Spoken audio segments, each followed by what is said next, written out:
All right, so let's go over some closed guard stuff now, because I actually got a few requests on this. So let me get my partner in my closed guard here.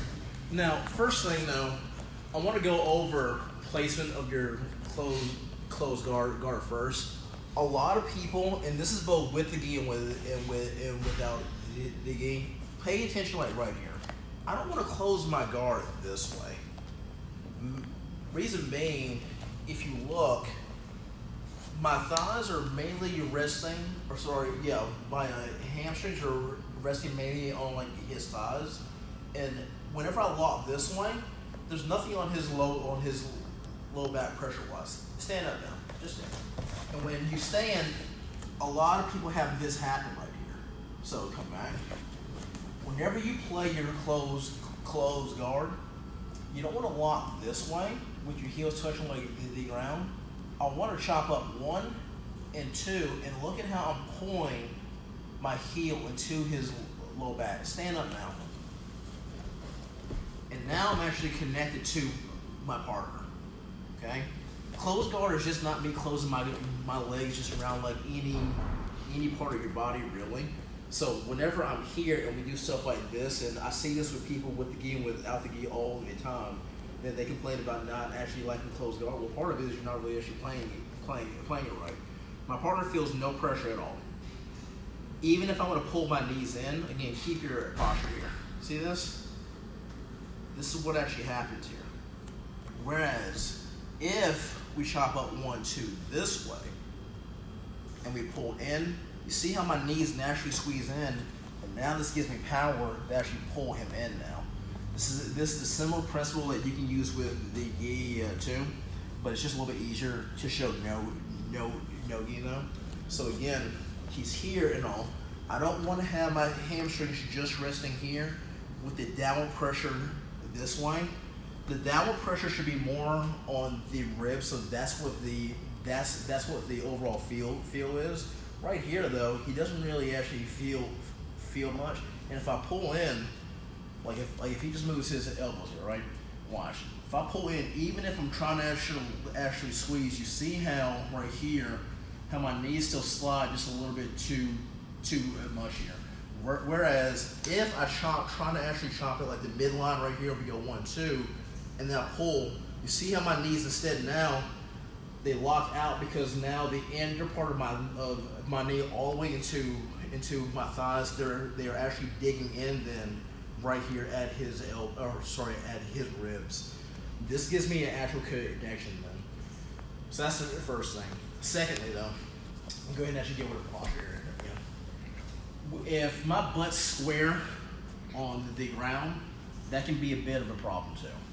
So meaning whenever we go 1, 2 right here, whenever I pull down, I should be pulling my butt slightly off the floor here. Just a little bit, because now whenever I want to pull my knees in, I can forcefully push my butt down, and then that helps me with the off balance here.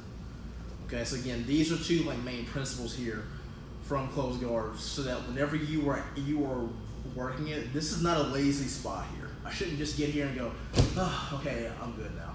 It's not, because again, guys, they can actually stand up, burst out, etc. I have to constantly be pulling him in. So you will use a lot of your lower half of your body here. Next thing though, so if I'm square on with him, this is going to be a problem because his hands are going to be right here at the rib line. So just like whenever we went over the passing video, his palms have got to be here. If my partner's palms are in like the hip line here, I don't have any type of fear at all, because if you look, in fact, let me just get the cameraman to be right here. When he puts his palms here, look at his elbows here. Okay, so keep pressure here. It's harder for me to pull out. Put your hands right here though. You see how it puts more of an angle here. So that lets me raise up and either pull his elbows out or put them right back there again. It also lets me just start doing drag. Okay? So you can do different arm drag variations, etc., just based off of like that alone. The only time that you're ever going to be allowed to put your hands again within the hip line, if you're actually right here, is only whenever you're actually standing. because by that point in time, like stand up now, okay? He has so much posture to where I can't actually reach him. So now put your hands like here. It's too hard for me to actually reach here. Okay, come right back down now. The problem is though, right here, he puts his hands in. It's pretty easy for me to actually reach here. So if you're ever on like this end, you never want to actually do that. But if you were playing this spot though, these are some of the key metrics that you have to actually look at. In that structurally, I know if he has his hands right here in the ribs or within the biceps, I'm pretty much locked down. But if he ever puts it right here at the hips and both knees are down though, I know then I can always arm drag whenever I want to, or I can just do the double elbow grip, pull right back down, and now I can actually start breaking my partner down here. So third thing, again, in general, I don't want to be straight in line with him. I want to be slightly angled. Because if I'm slightly angled, once I have my closed guard locked in the way that I want here, whenever I'm slightly angled, if he tries to like stand even, go ahead, it's a lot easier for me to actually off balance him here. Okay? So again, if I'm straight on with him, and let's say if I've not done anything else, just kind of move around, go ahead. See, I can sort of move him, and I can make him post, which is good, but the post is quick in terms of he will hit and then bring it and then bring the handle right back. And we've all actually been there. But if I get a slight angle with this too, and I keep this, go ahead and move. See how now there's more weight in here? It's harder for him to actually get this out. Plus, if I really actually want to, I can then start attacking like this arm. It actually opens him up more for attacks on both sides. But again, it's because I'm not just going to attack straight on. I'm going to slightly angle myself off. And I do not keep just a curve in here. Now watch, I straighten my spine out now. So now I'm at a angle here. And again, that lets me then draw my knees in and then really be able to actually put weight in so that he's not just going to just hit and then get his posture back. He can try, go ahead and try. But even then, he starts to actually isolate out this arm more. Versus if I'm here and we're straight on, right here again, if I just go, hand down, and then I try to go, but see how there's a bigger gap here. You see that? The gap's bigger, so even as I want to try to actually like attack here, he can then start pulling his arm out a little and moving his shoulder around more. Versus if we angle out, see how the distance is less. It gives me way more time then to go wherever I actually want to go for whatever the submission is. Okay? So, again, these are general principles that you have to actually follow whenever you're going to use closed guard here. So let's go over just a few basic submissions and a few basic sweeps. One of the most basic sweeps that everyone has to actually get good at, hip bump sweep, okay? So hip bump sweep meaning, just show this in the slide. The basic way of doing it, you'll rise up, hands will go in, we come down, we put our feet down, we reach over. Some people teach to grab a hold of like a building. We're doing this with the gi. Some people teach to actually grab a hold of the tricep right here. That's fine. We push our hips up, we move right here. Okay, that's the basic way of doing this move. Now, in terms of learning it as the biomechanics here, that's right, but let's really go over more details here. So, first problem is, most people are not just gonna let me just get here. I wish, but once they get blue belt and higher, in general, this just doesn't actually work out well. So this is where the angling helps out here. So again, our thighs are pinching in 1 and 2 right here. I'm pulling my butt barely off the floor here. And again, I'm within line. He's pushing in right here. So what I'm going to do is I will pick a side. I typically sweep left side though, so I'll just sweep this side here. I'm going to turn this way.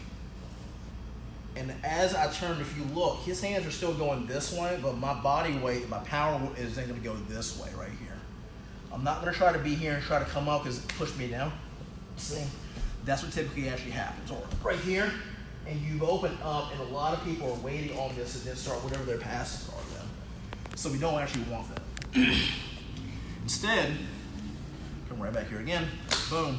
He's actually pushing in, doing a good job here. The weight's coming down this way, so we just kind of move barely off center. You see what that does to his hands here. Most people do not actually want to react here because why? He still is he still is technically pushing me down here. So because of that, from here, I'm going to let go of the feet, and I'm going to shoot this arm over this way. Because if you saw right there, he couldn't actually stop the push-up. Now, get right here. You never try to sweep this way because you see how there's a big gap. My hips have got to hit this hip bone. And as I do that, I cut this leg underneath him that way. And that's how the sweep occurs. So if I go a little bit faster this time. Here, again, I'm trying to come up, he's pushing me down. And mind you, whenever you're gonna actually do this one too, try to come up straight on here because now it gets him with a mindset of I'm gonna push you down.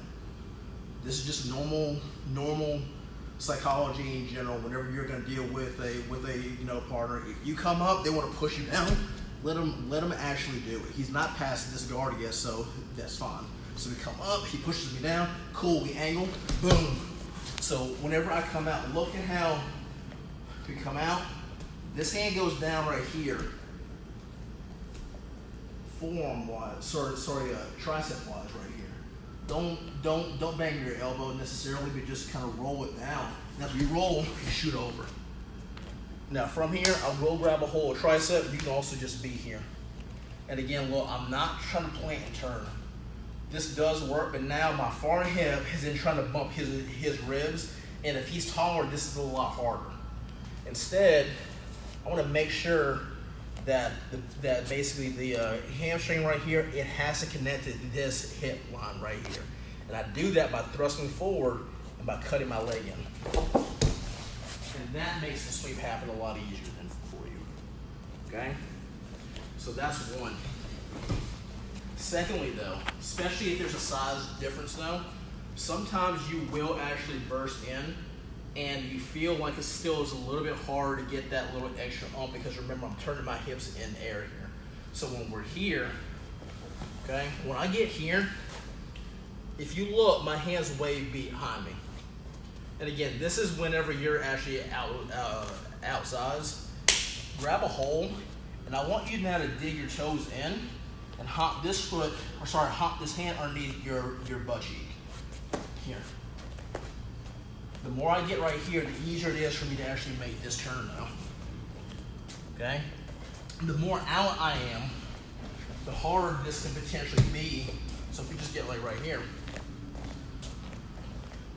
Whenever the hand's way out here, there's no support underneath the shoulder.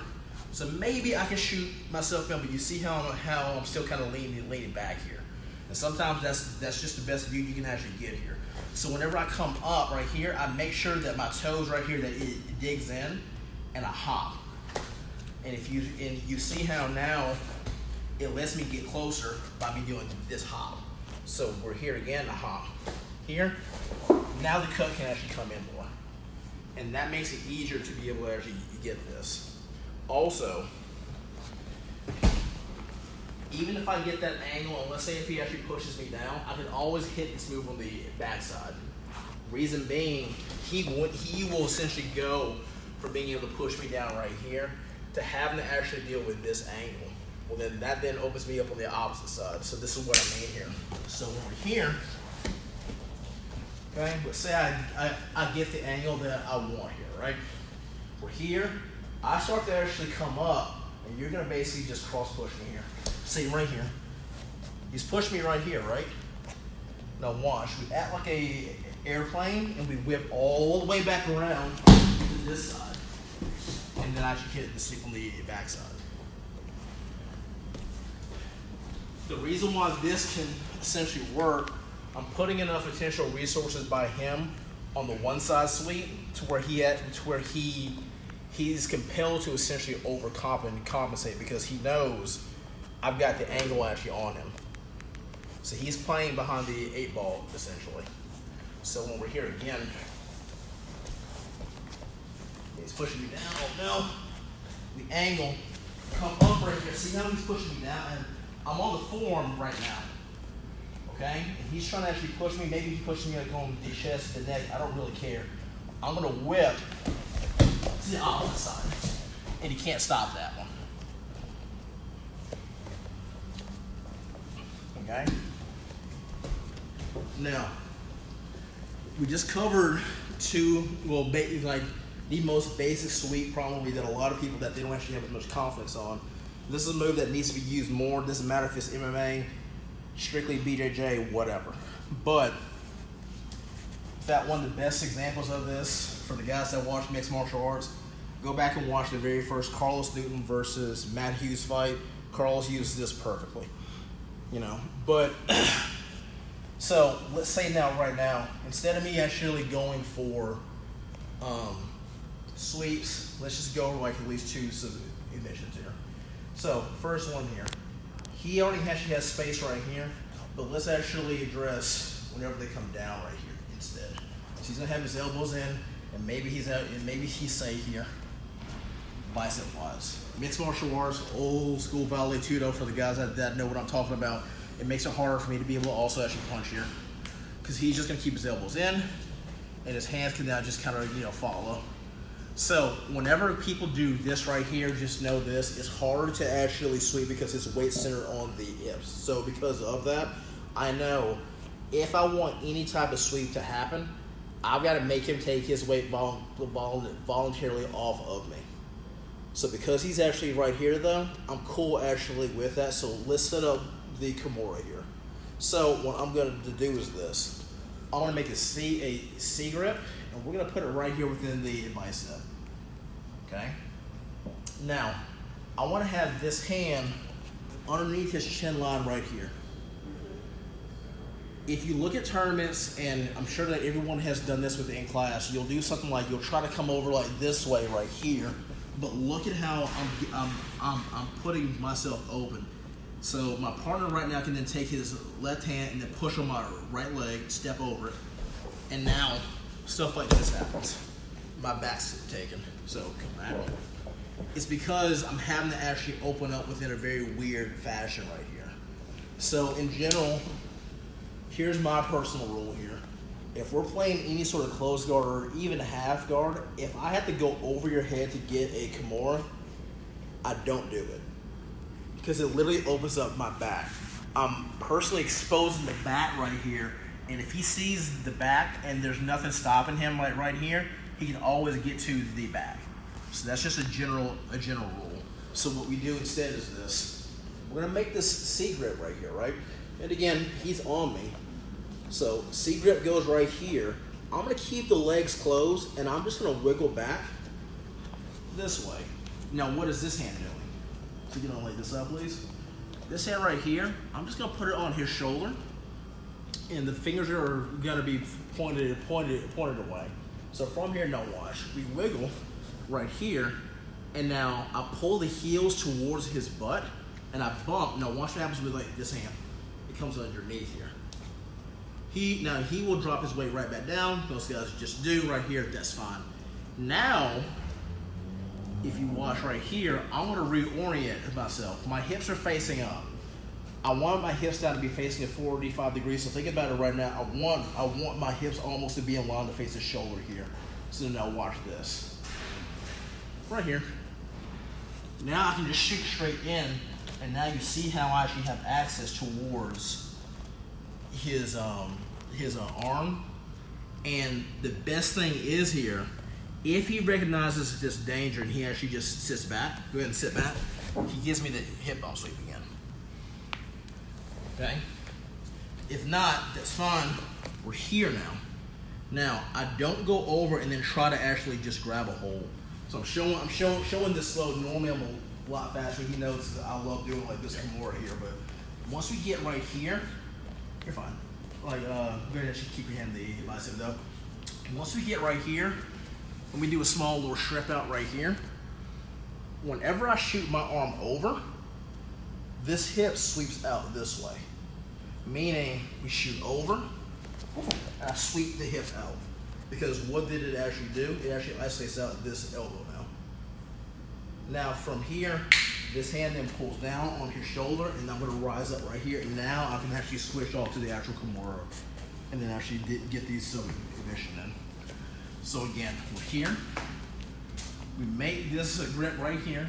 C-clamp always. Okay, C-clamp. Like Pac-Man here. Right here. And now this hand goes on his shoulder, and look, I'm pushing my arms out as I'm barely shrimping. And now we pop hips to just get here. So you see how we actually got here. Now, I'm gonna reorient my hips. 1, 2. And now, as I shoot up, we shoot up 1 and over. But now look, see where his elbow is here. I can't get crap to actually happen here. But if I sweep my hips out towards you guys, essentially, now it's actually isolated. So from here, we go C-clamp again. We'll pull up. Now we can actually lock in the more right here. Now, I've got to get to my hip line though. I don't want to stay flat because some guys, look, if he actually squares up to me, square up, he can just start breaking out then.